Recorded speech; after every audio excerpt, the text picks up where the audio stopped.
As usual, I'm late to the party with yet another camera, but there's a very good reason that I waited before buying the Osmo Pocket, and that is the issue of focus. More on that a bit later. This isn't going to be a spec-heavy, in-depth review, but rather my opinion on whether or not I think you should buy it for those still on the fence like I was.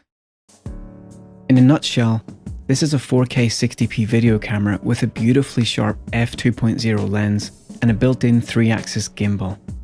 And the whole thing is the size of a Snickers bar. That makes it a completely unique product, and so there's nothing I can really compare it to. It's not an action camera, but it can be used to capture action.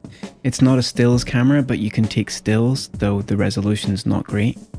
And it can capture panoramas and even time lapses. So it's just a beast of its own breed. The stabilization is really what this is all about, and that's its greatest strength, thanks to its 3-axis gimbal, which is ultra smooth and completely silent. It has a built-in rechargeable battery that gives me at least an hour of shooting, it never overheats, and it'll record while it charges, so if you have a USB power bank in your bag, you can use this all day. Unlike action cameras, it doesn't have a fixed everything in focus type lens. Instead, it has a variable focus lens with an aperture of f2.0, and that's one of its strengths because not only does it allow in more light, but it allows you to get some background blur for a much more cinematic look than a typical action camera can produce.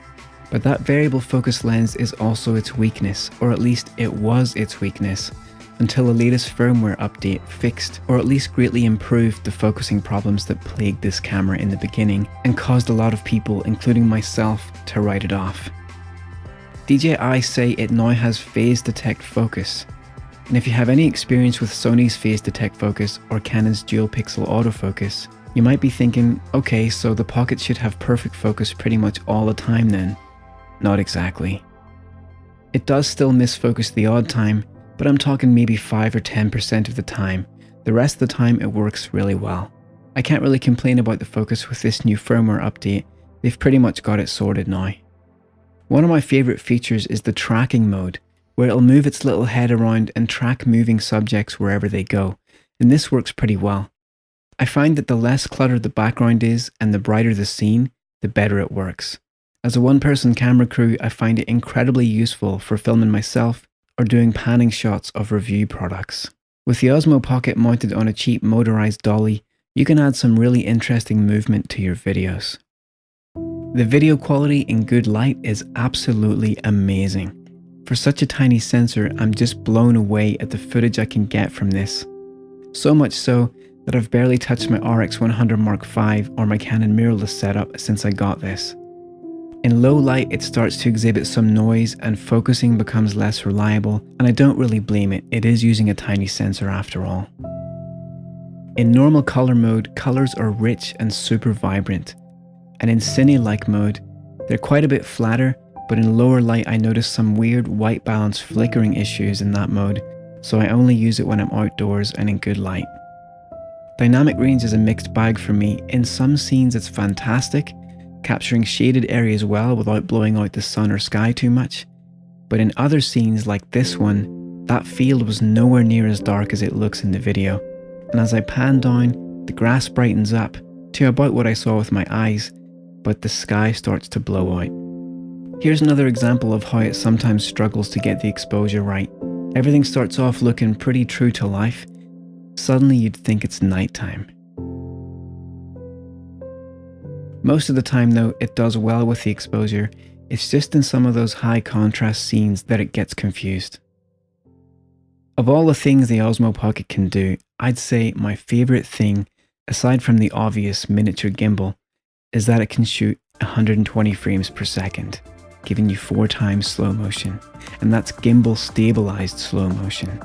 This means you can get those epic music video-like shots that would normally require a much larger camera, mounted and balanced on an even larger gimbal.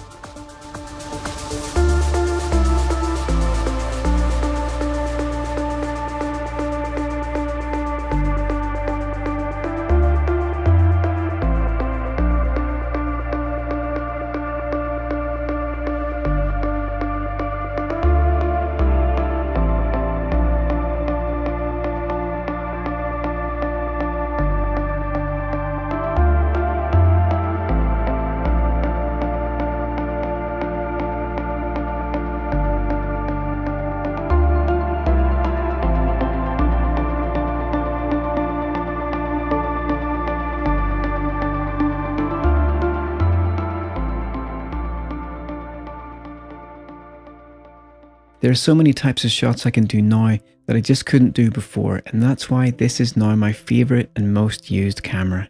It's not perfect, but there's just no other camera that can give me 4K 60p, slow motion, great battery life, no overheating, auto tracking, and a gimbal that needs absolutely no setup time. And all this in a package that's tiny enough to carry with me wherever I go and not bother people when I use it in public. So if you're on the fence about this one like I was, I say just get it. I was able to get mine as an open box unit on Amazon and save almost $100, and that made it a real bargain for me. If I find any more deals for this camera over the next few weeks, I'm going to be updating the description below with those links. So if you want to save some money, check those links in case there's a deal on at that time. If you want to see my favourite accessories for the Osmo Pocket, including my favourite 3D printed accessories, make sure you're subscribed because the next 2 videos are going to be about that. Thanks for watching, and I'll see you next time.